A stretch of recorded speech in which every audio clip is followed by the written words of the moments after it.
Good day everyone and welcome to Poser's Movie Recap.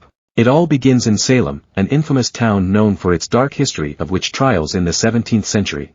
Legend has it that the innocent women accused of witchcraft cursed the town to suffer forever, and even in modern-day Salem, the community hesitates to educate their children about the blood-stained past of the town. In the present time, while Joe is cycling near the woods, an eerie voice whispering his name captures his attention.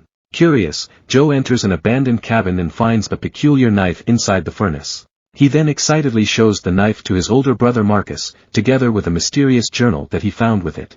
Marcus reads a passage from the journal that says, "He who proclaims it, shall provide the vessel be damned, cometh the strike of the witch."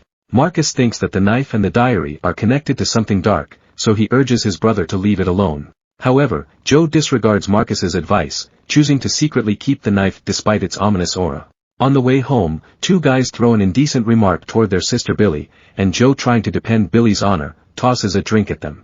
Because of this, Marcus has to step up to defend Joe, ending up in a fight with the bullies. Meanwhile, Kathy, the siblings' mom, gives Billy a task to look after her brothers, as she needs to work late that night.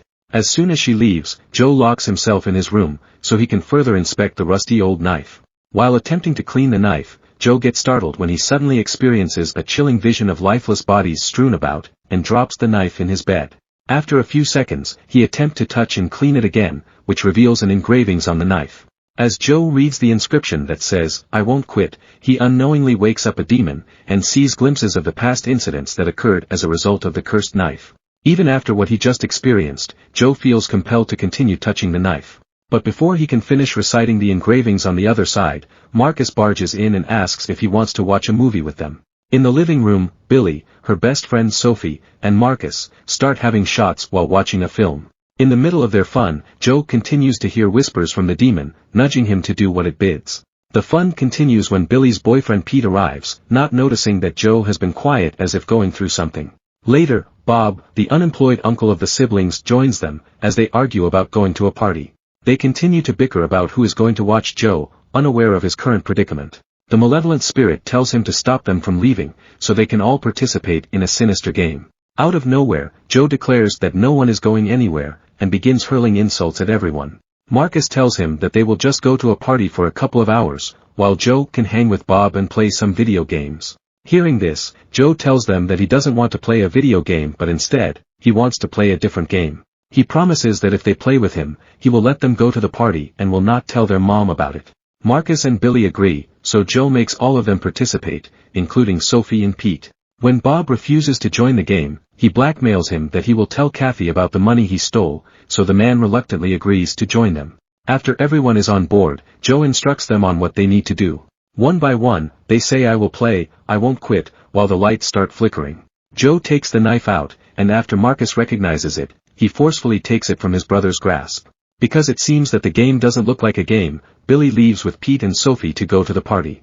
Marcus stays behind to talk to Joe, and tells Billy that he will just follow them later. With everyone gone, Joe, under the demon's influence, yells at Marcus to say the words, and coerces him into reading the full inscription in the knife. Marcus complies and reads the engravings aloud, inadvertently setting the demon free. He begins having visions of dead women and a man with a cross carved on his forehead, while Joe seems to come out of his trance. When he regains his bearings, Marcus takes the knife and tries to dispose of it, but before he can throw it away, the demonic entity fully consumes Marcus and carves a cross on his forehead. When Joe sees what his brother did, he runs to his uncle Bob and asks for his help. They follow Marcus outside, and when Bob tries to approach his nephew, the demonic entity wastes no time in beginning its malevolent spree using Marcus' body as its vessel. Marcus tied a noose around Bob's neck, presenting him with riddles as a grim challenge for his life. Joe tries to stop his brother from finishing off their uncle, but Marcus ignores him and strangles Bob until he loses his life. Meanwhile, Pete, Sophie, and Billy are blissfully unaware of the unfolding horror. Pete leaves the party for a while and heads to the shed, prompting Billy to follow him and watch as her boyfriend cheats on her. At the same moment, Marcus shows up at the party and singles out Sophie as the next player of the game. The group is horrified when they notice the cut on Marcus's forehead, but the man seems to be unaffected and starts taunting them. When the host asks Marcus to leave, he holds a knife to the young woman's throat and tells them to toss their phones into the fire. He then declares that they are going to play hide and seek, initiating the countdown and instructing the others to hide. Once they realized that he was not the Marcus they knew, the party attendees scattered in every direction. Sophie tries to plead with Marcus, but the demon inside him just tells her to hide.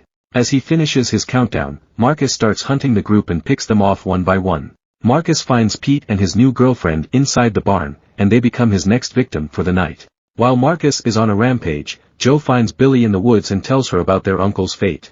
Billy thinks that it is all some kind of prank, but when Sophie hysterically shows up, she tells her what Marcus is up to. Sophie explains that Marcus made them play hide and seek, and now, he's hunting them using the strange knife. Joe tells them that they need to help Marcus, and remembers the journal that comes with the knife. He thinks that the diary might help them figure something out, and leads Billy and Sophie to the location of the abandoned house from earlier. When they reach the house, Billy reads the journal and learns that it once belonged to a woman named Joanna Good. All its entries date back to the year 1672, coinciding with the tragic events when innocent women were falsely accused and burned alive for alleged witchcraft. Wrongfully condemned, Joanna endured unimaginable torment, ridicule, and beatings at the hands of the townspeople, where they carved a witch's symbol onto her head. She and her son Daniel hide in the woods for years, but eventually, they find Daniel and lure him with a promise of games. Fueled by their misguided fervor, the townspeople attempted to hang Daniel by tying a noose around his neck. When he miraculously survived the attempt, they chained him to a tree, subjecting him to further brutality. When Billy hesitates to continue reading the book, the spirits of past victims and Joanna Good push her to press on. As she finishes the story, Joanna's spirit appears and tells them that she vowed vengeance after Daniel's death, and had forged the knife using Daniel's remains. To exact her revenge, whoever takes possession of the knife must become a vessel for Daniel's spirit, and play the game forever that the bullies have started. Joe figures that the only way to help Marcus is to beat Daniel with his game, and tell Billy and Sophie of his plan. The trio returns home and fetch some flashlight, and afterward, Joe challenges Marcus to a game of flashlight tag. Marcus accepts, and as the game begins, all the lights inside the house are shut. Joe starts to search every nook and cranny of his home, so he can locate the demonic presence within his brother. Joe is able to tag Marcus on his feet, causing it to start burning. Unfortunately, Daniel manipulates him by using Marcus's real voice, while pleading with him to stop. But as soon as Joe turns his flashlight off, Marcus disappears. When Joe comes across his sister and Sophie, he warns them about how the flashlights can burn them in real. At some point, the trio is able to corner Marcus with their flashlight, but Billy is unable to continue burning her brother. Tragically, Daniel gains the upper hand by turning the flashlight on Sophie, resulting in severe burns. Billy is able to stop Marcus by grabbing the knife and slashing his hands, causing the demon to free Sophie from its hold. Because of this, Marcus declares a new game called Red Rover and challenges Joe to face him head-on. Joe starts hovering in the air towards Marcus, and in order to save him, Billy reads the inscription on the knife aloud and offers herself as the vessel. Daniel exits Marcus' body and possesses Billy, while Marcus regains control of his being. Billy's spirit seems to be somewhere in between, where Daniel tries to take a hold of her body. She fights him until she is able to break free, leaving Daniel without a host. After she wakes, they discover that Daniel has taken a corporeal form, while stranded in the mortal world. When he reattempts to possess Billy, Joe steps in and challenges Daniel to one final game of Red Rover. As Daniel descends to Joe, he plunges the knife into the creature's gut, putting a stop to his murderous game. As Daniel falls, he momentarily begs his mother to stop, before he finally melts and disappears. The next morning, Marcus turns himself into the authorities, due to the overwhelming guilt for the lives he has taken under the demon's influence. Billy blames the town's dark history, but can really do nothing about it. Meanwhile, the knife mysteriously appears in the furnace, back to where it originally belongs. Subscribe to watch more videos like this. You can also hit the notification bell and like the video to help the channel out. Thank you.